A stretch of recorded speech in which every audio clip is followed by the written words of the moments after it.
हम सब शीघ्र ही सफलता चाहते हैं, ढेर सारी संपत्ति और सुख चाहते हैं, और ऐसे में कई बार हम छोटे मार्गों का चयन कर लेते हैं, वो मार्ग जिनमें परिश्रम नहीं होता, जिनमें होता है तो केवल छल, कुटिलता और भाग्य का सहारा।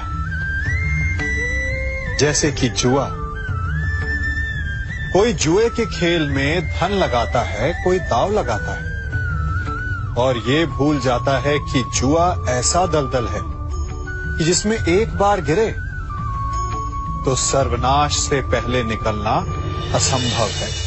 यदि आप जीते तो और जीतने की भूख बढ़ जाएगी, और यदि आप कुछ हार बैठे तो उसे पुनः पाने के लिए आप फिर से खेलेंगे। मनुष्य को ये आभास ही नहीं होता कि अपनी संपत्ति के साथ साथ वो अपनी मानवता, अपने संस्कार, अपना धर्म और अपना उत्तरदायित्व तक सभी जुए की भेंट चढ़ा देता है। इसलिए कुछ पाना है तो परिश्रम से पाओ। यदि कुछ जुए में जीता तो वो उतना शीघ्र ही खो दोगे, चूंकि उसे परिश्रम से पाया नहीं गया है, और उसकी रक्षा करने के लिए आपके मन में स्वाभाविक प्रयास भी नहीं होंगे। आपने अपने जीवन में कभी तलवार खरीदी है?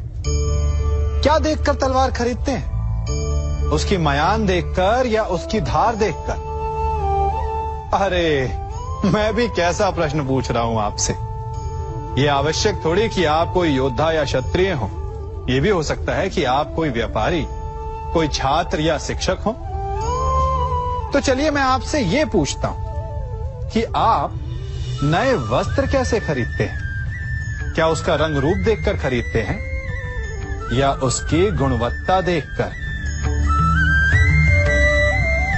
गुणवत्ता देखकर, है ना?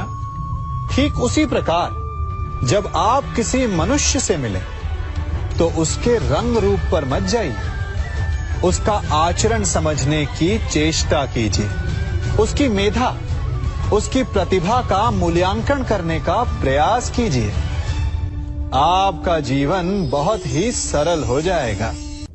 आप सब ने अपने जीवन में एक कहावत तो सुनी ही होगी कि एक चुप 100 को हराए। सुनी है ना? और इसीलिए कई बार हम जीवन में चुप रहते हैं, मौन रह जाते हैं, क्योंकि ये सत्य है कि एक मूर्ख के लिए मौन रहने से अधिक श्रेयस्कर उत्तर और कुछ भी नहीं हो सकता। परंतु क्या जीवन में सदैव मौन रहना, सदैव चुप रहना क्या उचित होता है?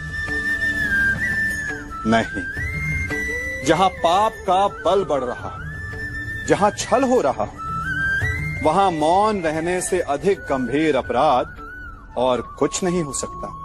मौन रहकर कदाचित आप समस्या से बच जाएं, परंतु आप संसार को समस्याओं में उलझा देते हैं।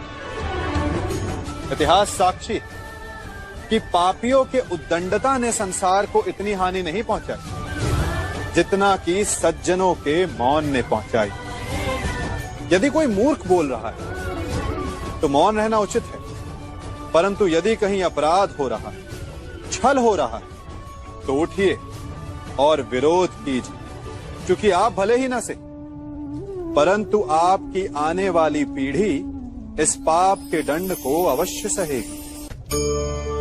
जीवन में सफल कौन नहीं होना चाहता? पद में, प्रतिष्ठा में आकाश जैसी ऊंचाई किसे नहीं चाहिए? स्थिरता में भूमि जैसी दृढ़ता किसे नहीं चाहिए? सभी को चाहिए। परंतु सफलता का पुष्प अपने साथ अहंकार का कांटा भी लाता है। सफलता आपको आनंद देती है, उपलब्धि आपको गर्व देती है, और फिर यही आनंद धीरे धीरे अहंकार में परिवर्तित हो जाता है, फिर अतिक्रमण में, और अंततः अन्याय में। और यहीं से सफलता का नाश प्रारंभ हो जाता है। यदि आप चाहते हैं कि आपकी सफलता लोगों की दृष्टि में सम्मान बनकर रहे, लोगों के मन में शूल बनकर नहीं। तो ये आप वृक्ष से सीखिए। फलों से लदने के पश्चात वो झुक जाता है, उसी प्रकार सफलता मिलने पर विनम्रता अधिक आवश्यक है। और जीवन में अधिक सफलता पाने के लिए या पाने पर और अधिक विनम्र हो जाना चाहिए। संसार का सबसे बड़ा पाप क्या है? असत्य बोलना, हत्या कर देना, चोरी करना या किसी का अपमान करना। संसार का सबसे बड़ा पाप है किसी निर्बल को सताना। और संसार का सबसे